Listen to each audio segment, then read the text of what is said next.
Bahujan Samaj party के प्रत्याशी बनाए गए नगर के खुर्शीद अहमद अंडेवाला, जिनका खैर मकदम स्वागत किया गया शीतल से नगर तक। ये तमाम कार्यकर्ता फूलों की माला और नीली पगड़ी पहनाकर खुर्शीद अहमद का इस्तकबाल और स्वागत कर रहे हैं।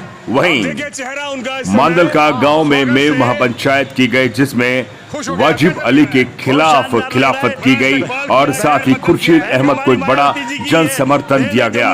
तमाम मेव महापंचायत के मौजूदा लोगों ने वाजिब अली के खिलाफ खिलाफत करते हुए कहा कि जो 5 सालों के अंदर वादा किया गया था कि मेव समाज और आसपास के तमाम समाजों के लिए विकास का काम किया जाएगा और तमाम शिकायतों का निपटारा नहीं किया गया, उसी के खिलाफ मेव महापंचायत में ऐलान किया गया कि इस बार जन समर्थन बहुजन समाज पार्टी के प्रत्याशी नगर के खुर्शीद अहमद को दिया जाता है। ये तस्वीर है मेव महापंचायत के, जिसमें तमाम मौजूद लोग वाजिब अली के खिलाफ खिलाफत का पिटारा खोल रहे हैं।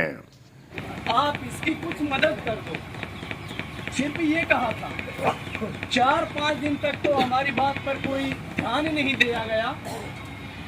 जब लास्ट में आखिरकार हमने अरशद जी को फोन किया कि ऐसे ऐसे गरीब आदमी है, आग लग गई और उसके बच्चों के सर के ऊपर कोई आशियाना नहीं है, तो अरशद जी आ गए और उन्होंने 50,000 रुपए की उसकी सहायता कर दी। उस व्यक्ति का नाम ऑलरेडी प्रधानमंत्री आवास योजना में नाम था। फिर हमने उसे कहा कि भाई आप इसकी जो किस्त है उसको जल्दी से डलवा दें, अगर आप अपनी तरफ से नहीं कर पाते हैं तो इसकी किस्त जल्दी आ जाए तो इसके बच्चों के लिए आसियाना बढ़ जाए। इसने कोई सुध नहीं ली। हमने जब अरशद जी को बुलाया और 50,000 उसने दे दिए, तो मैंने पोस्ट डाल दी फेसबुक पे कि गहलोत जी तुझसे कोई वैर नहीं और वाजिब अब की बार तेरी के खैर नहीं। ये पोस्ट डालकर मैं भूल गया। 4 या 5 दिन के बाद मेरे पास चौकी से फोन जाते हैं कि आपका कोई लेटर आया है और आप चौकी पे आ जाओ साइन करने। मन की साहब आ जाऊंगा मैं, तो 1-2 दिन मैं भी घुड़ाता रहा। इत्तेफाक से मैं अपने बच्चों को दिखा करके गांव लौट रहा था अलवर से। मैंने सोचा ये चौकी वाले फोन करते हैं तो मैं भी साइन करता चलूं। मैंने बाइक रोक दी, बीवी बच्चे सड़क के किनारे बिठा दिए।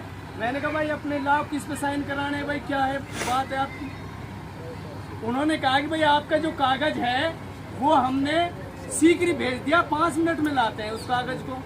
मैंने कि ठीक है साहब मंगवा दो उस कागज को। 5 मिनट बाद थाने की जीप आती है और मुझे पटक करके ले जाती है। मेरे बीवी बच्चे सड़क पर रोते रह गए, मेरी बाइक वहाँ खड़ी रह गई और मैंने पूछा भाई मेरा जुल्म क्या है, मैंने क्या किया है, मुझे वो बताओ तो सही। थाने चल के बताएंगे। चलो भाई थाने चल के बताओ। थाने ले गए कि आपने एमएलए के खिलाफ पोस्ट डाली है।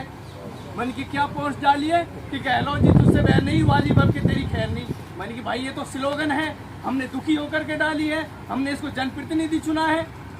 जब ये जनप्रतिनिधि का काम कर ही नहीं सकता तो बेकार है और मन की इस पोस्ट पर कोई मुकदमा नहीं बनता। उन्होंने कहा कि भाई अब तो आप 151 में हमने गिरफ्तार दिखा दिया, हम आपको नहीं छोड़ सकते। अंदार जी नरेश शर्मा ने लाउड स्पीकर खोल के बात की कि एमएलए साहब अब इसका क्या करना है कि इसको रात भर रोकना है और इसमें कम से कम 70 पटे लगाने हैं। मेरी कानों सुनी हुई बात। बाकी पुलिस कर्मियों ने मुझे ना बंद किया ना मुझे धमकाया। उन्होंने अपनी जो ऊपर दबाव था वो स्वीकार किया कि हमारे ऊपर राजनीतिक दबाव है, हम आपको छोड़ नहीं सकते। 151 सुबह जमानत हो गई मेरी। मैं अपने घर आ गया। 7 या 8 दिन बाद चुपचाप मैं अपनी दुकान पर बैठा था, 9 गाड़ियों की रेड आई। हम में से ना कोई ये ओलेक्स वगैरह कोई, मैं खुद प्राइवेट टीचर हूँ, मेरे 2 छोटे भाई हैं वो दुकान संभालते हैं, कोई ऐसा गलत काम है ही नहीं हमारा रिकॉर्डली। मैं दुकान पर बैठा हुआ था, पुलिस बरसात हो रही थी, पुलिस वाले आए, मेरा मोबाइल छीना, इसका कोड बता और सारी दुकान की तलाशी ली, सारा सामान फेंक दिया। 2 दुकानें हैं, एक मोबाइल की एक परचूनी की। मैंने कि भाई बात क्या है, तो कभी पता चल जाएगा। फिर मेरे घर की तलाशी ली गई, सारा सामान फेंक दिया। मैंने लास्ट में पूछा कि भाई ये है क्या हकीकत? आप लोग मुझे क्यों परेशान कर रहे हो कि आप लोग हथियार बनाते हो और हथियारों की तस्करी करते हो? मेरे घर की तलाशी के बाद पुलिस चली गई। मैं दुखी होकर के एडिशनल एसपी साहब के वहां भरतपुर पेश हुआ। मैंने अपना दुख दर्द उसे बयां किया। मैं 2 गाड़ी लेकर के गया। क्यों मुझे नाजायज परेशान किया जा रहा है? अरे मैं ये जो देश है हमारा डेमोक्रेटिक है, हर व्यक्ति को स्वतंत्रता है बोलने की, अपनी बात रखने की। क्या हम इतने गुलाम हो गए? ये अंग्रेजों वाली राजनीति चला रहा है, जो इसके खिलाफ बोलो उसी का दमन कर दो। आज यहां मेरा काम भी मेरे खिलाफ है। सब वाजिब वाजिब, वाकई चिमचे बहुत हैं। मेरे काम वाला कह दिया, इसका कोई फर्क नहीं पड़ने वाला। ये तो बस अकेला है। अब मैं अकेला नहीं हूं, आप सब लोगों का साथ मुझे मिला है। मैं अब अकेलापन महसूस नहीं कर रहा हूं और हम ये लड़ाई लड़ेंगे। जहां तक हद है इसकी वो लड़ाई लड़ेंगे। इसका भतीजा और इंजमाम और अज्जी खुलेआम हथियार लहराते हैं। जिनके खिलाफ मुकदमा दर्ज है उनको पुलिस नहीं पकड़ती है। उस मुकदमे में एफआईआर दिलवाने के लिए ये यहाँ पर धारा सिंह मीणा को लगवा रहा है, लेकिन हम इस मुकदमे में एफआईआर लगने नहीं देंगे। नरेश शर्मा का इसने सीएमओ से ट्रांसफर कराया एक थानेदार का, जो इसकी बात नहीं मान रहा था, जो जायज कर रहा था, तो उसको इसने सीएमओ से ट्रांसफर करवाया। अब धारा सिंह मीणा को लाया है, वो फाइल एसपी के पास जाएगी, इंजमाम और अज्जी को बरी करवाएगा, क्योंकि इन्होंने सोशल मीडिया पर हथियार लहराए हैं ताकि इनकी गिरफ्तारी ना हो जाए, मामला यही सुलट जाए। पर हम ये मामला सुलटने नहीं देंगे। जब हम नाजायज हमारे ऊपर हथियारों की तस्करी, हथियार बनाने के मुकदमे लगवा रहा है, इन्होंने तो खुद मीडिया पे वायरल है इनके फोटो, तो इनको पुलिस गिरफ्तार क्यों नहीं करती? खुद जुबैर प्रधान के खिलाफ मुकदमा दर्ज है नगर में लूट का, क्यों गिरफ्तार नहीं करती? हम गरीबों को दबाने के लिए बार बार पुलिस भेजता है। हमें उसके खिलाफ, मेरा वोट है, मेरा अधिकार है, मैं चाहूं जिसे दूंगा। इसमें कौन सी बड़ी बात है भाई? जो आपको अच्छा लगेगा उसको आप वोट दो। ये मतलब थोड़ी कि आप वोट नहीं दे रहे तो आपको दबाया जाए, आपके साथ अन्याय किया जाए। तो बुजुर्गों, दोस्तों, साथियों, यही मेरी बात थी जो मैंने आपके सामने रखी। यही मेरा दुख दर्द था। अगर आपको बुरा लगा हो तो उसके लिए मैं माफी चाहता हूं। धन्यवाद। कोई भी ऐसा व्यक्ति नहीं था मेरे जिसने वोट नहीं। और इन्होंने जो चार्ज चली थी, जो ये मैं अपनी चतुराई दिखाई कि चाहे हम टाइम टेप संग्रह, लेकिन वोट फिर भी आई करेंगे। एक कोई धर्म को किसी को खड़ा करने के लिए जिससे उसको फायदा पहुंचे, उस लिए उन्होंने कोई वोट दे दी, वो खत्म। और यहाँ ने कही कि तुम इस बात पे बने रहो कि इससे हमें फायदा होगा। बाद में ये उन लोगों से कहता था कि तुमने मुझे वोट ही कहाँ दिया, तुमने मुझे सपोर्ट ही कहाँ किया है। दूसरा ये है कि हर थाने पे इन्होंने अपने दलाल बिठा रखे। और जो ये है कि ये मामला जहाँ से चला था, मैं एक दिन भयाड़ी में बैठा था नसीर के पास, यानी कि लाला सब कौम मर गई सटेटी, मैंने भी निकल गई, अब भी कोई ना खड़ा हो रहा ना तम बोल रहा, तम भी हमन को मरा बराबर ही। मैंने वो कैसे, यानी कि एक बात बताया, भुट्टा ने ऐसा घर कौन सा छोड़ो चाहे नोच नोच के ना खाए। और भुट्टा कैसे करे भाई, अगर बाप के पे जाए तू तो चलो जा ऑस्ट्रेलिया को, हाजी पे जा, हाजी ने कहा यार भुट्टा है हो।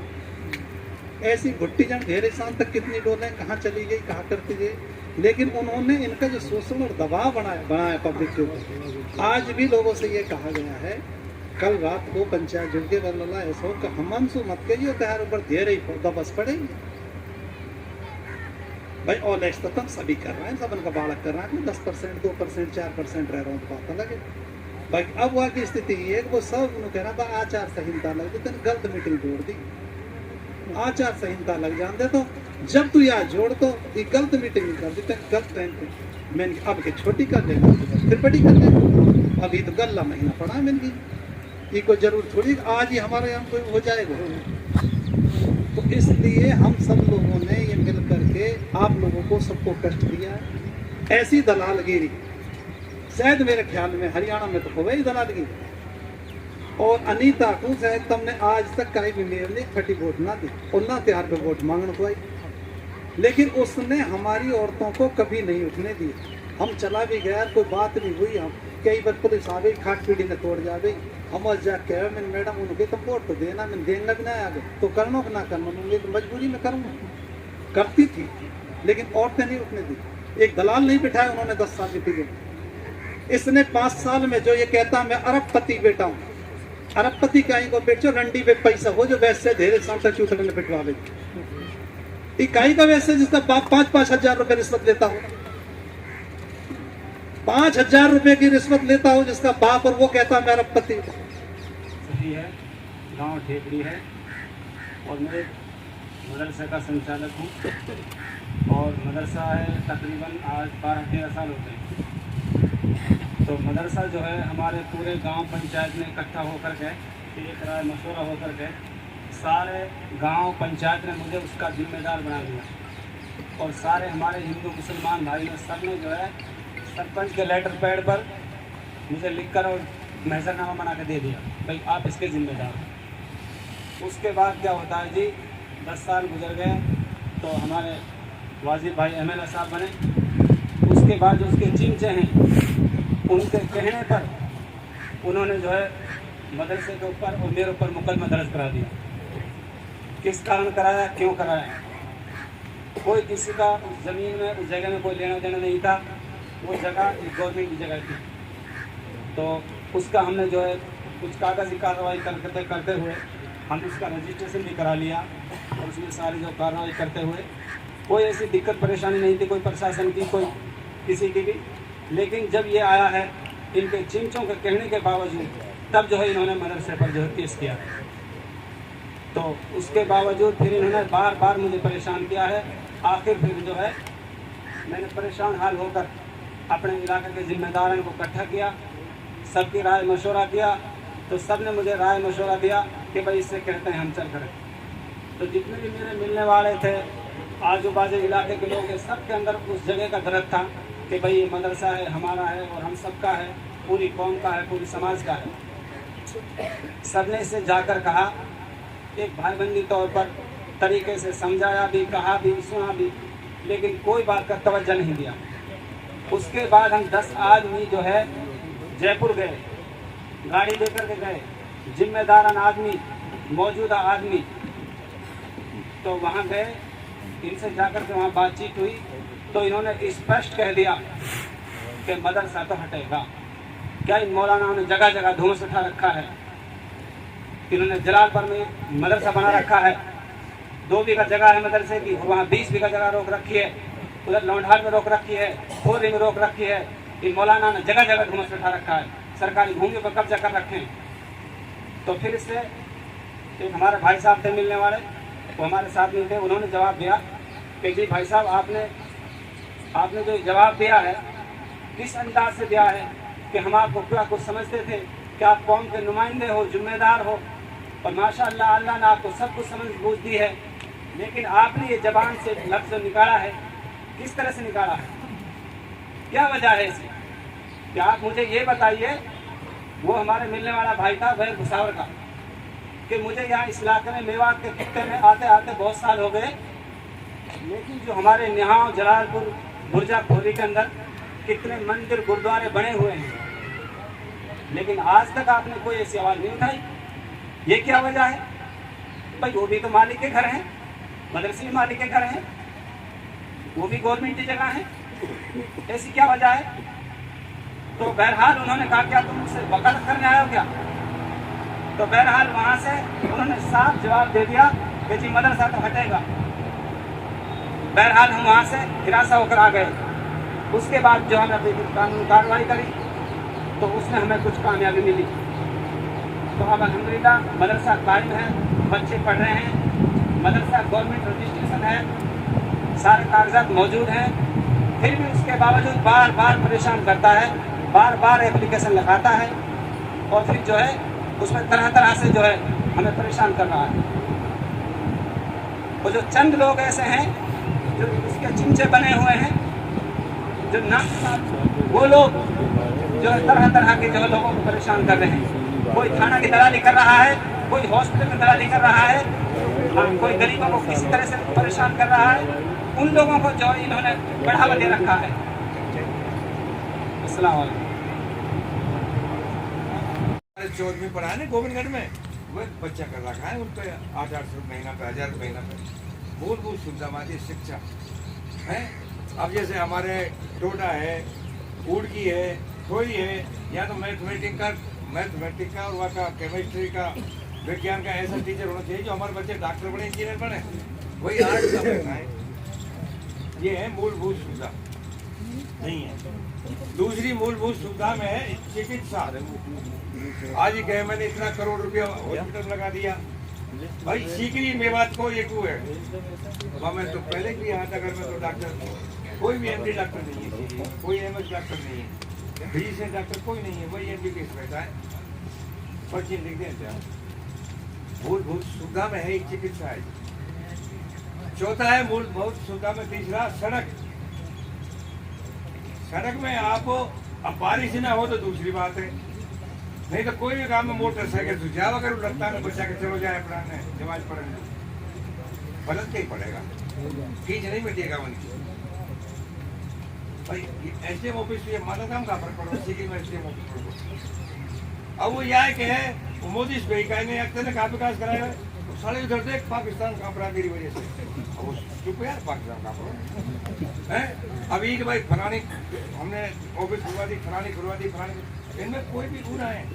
अब रही बिजली, बिजली भी बहुत मूलभूत सुविधा में, तो किसान को अब तक तो कोई इतनी राहत की खबर ना है कि हर गांव में बिजली है या हर ट्यूबवेल वाला बिजली पूरी आ रही है।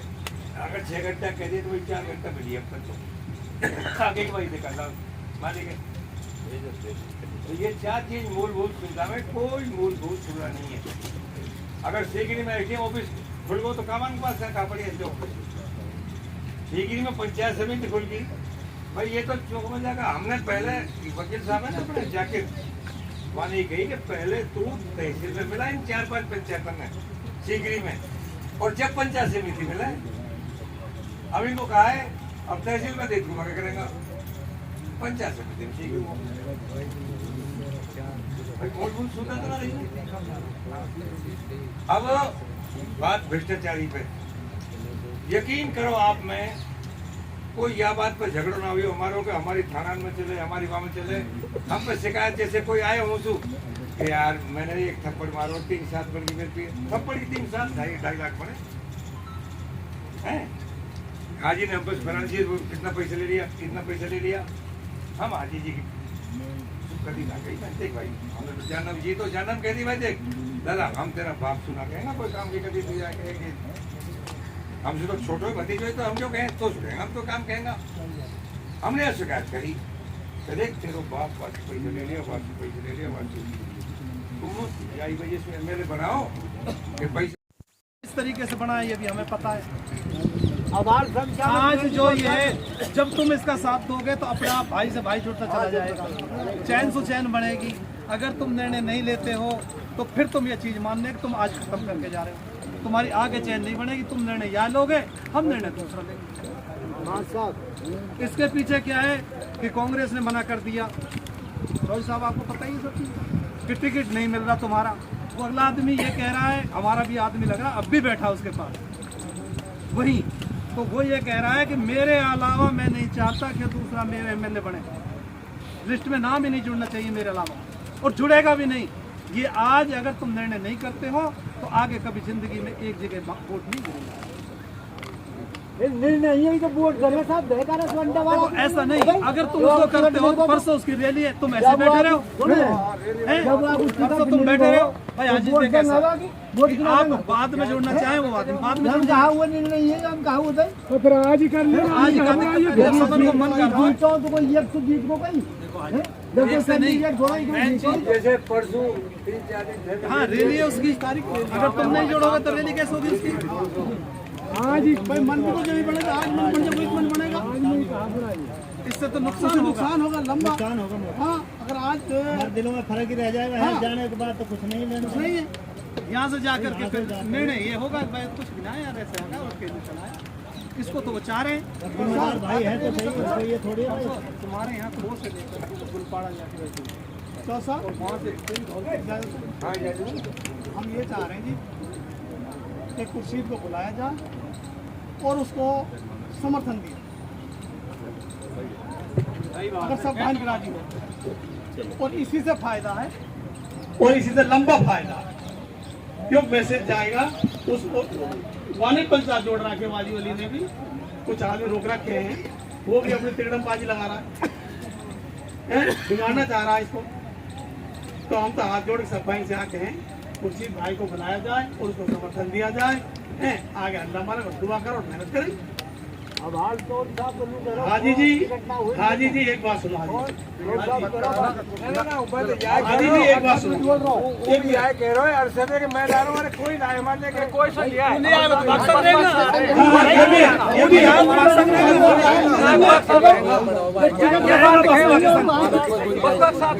टिकट में गुंजाइश नहीं है हाजी, टिकट पक्का हो गया, गुंजाइश नहीं है। हाजी जी, हाजी जी ये सीकरी से है, पूरा 2 से 10 मान सम्मान कर दिए, इसके आंसू में कदर नहीं आई तुम्हें कहा नहीं है? फिर क्यों ना लेने वाला ये आदमी रो रहा है, मुझे आदमी रो रहा है। हम जरा ये बदल के लिया हम सभी बरादरी को से कह रहे हैं, अगर अरशद को आएगा तो हम सब अरशद के साथ हैं, दूर नहीं है उससे। ईमानदारी साथ रहेंगे उसका। हमें टिकट के संग है, टिकट के संग है। कोई पे भी हो है। हाजी जी बुलाओ, उसके साथ ही ईमानदार संग रहेंगे। इसकी बात उसको भी हम उसके साथ रखेंगे, उसी संग रहेगा उसको। वो कुर्सी से तय करेंगे या तू या साथ रहेगा, ऐसा थोड़ी है।